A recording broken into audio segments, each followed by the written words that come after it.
ফেলে দেওয়ার মতো কোনো জিনিস দিয়ে যখন দুর্দান্ত কোনো রেসিপি কিংবা আইডিয়া যখন আমার মাথায় আসে তখন আমি কি করি দেখেন।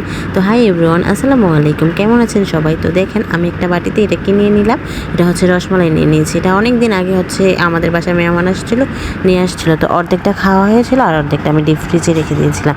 তো এটা কেউই খেতে যাচ্ছিল না। তো এটা আমি আজকে কি করলাম, আজকে ডিপ থেকে নামিয়ে এই যে দেখেন একটা চামচ দিয়ে ভেঙে নিয়েছি বা একটা বলের মধ্যে নিয়ে তার মধ্যে 3টা ডিম আর হচ্ছে একটা চকলেট সিরাপের একটু দিয়ে দিচ্ছি। তো চকলেট সিরাপটা যদি কারো কাছে না থাকে না দিতে পারেন, এটা সম্পূর্ণ অপশনাল বিষয়। এই যে দেখেন আমি চকলেট সিরাপটা আর ডিমটা দিয়ে চামচটা দিয়ে একটু নাড়াচাড়া করে আমি এটাকে সুন্দর মতো একটা ব্লেন্ডার জগে নিয়ে ভালো মতো ব্লেন্ড করে নিব।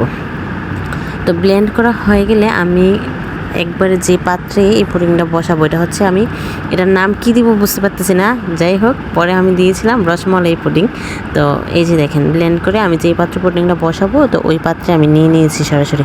তো আমার বাসায় আজকে কোনো বালু ছিল না, যার কারণে আমি ছাই ছিল। তো ছাইটা একটা সসপ্যানে দিয়ে আগে থেকে চুলায় বসিয়ে রেখে এসেছি। তো এই যে দেখেন এই বাটিটাতে নিয়ে আমি হচ্ছে পুডিংটা এই চুলার মধ্যে সরাসরি বসিয়ে দিব। তো বসানোর পর আমি 25 মিনিট এইটাকে জাল দিতে থাকবো। জানি না এটা আজও মানে এটা খাওয়া যাবে কি যাবে না। তো যাই হোক, এই যে 25 মিনিট পর এই যে দেখেন আমি একটা টুথপিক দিয়ে চেক করে নিয়েছিলাম, এটা একদম পারফেক্ট হয়ে গিয়েছিলো। তো ওইটা আপনাদেরকে দেখাইনি, স্কিপ হয়ে গেছে। তো এই যে দেখেন আমি একটু গরম চুলা থেকে নামিয়ে আপনার সাথে কেটে শেয়ার করতেছি। এত মজা হয়েছে এই পুডিংটা, ঠান্ডা কিংবা গরম দুই রকমই অনেক ভালো লাগে, মানে অনেক মজা হয়েছে। আমি আপনাদেরকে বলে বুঝাইতে পারবো না। আপনারা কিন্তু অবশ্যই এটা ট্রাই করবেন। আজ এই পর্যন্তই, দেখা হবে অন্য কোনো ভিডিওতে। আল্লাহ হাফেজ।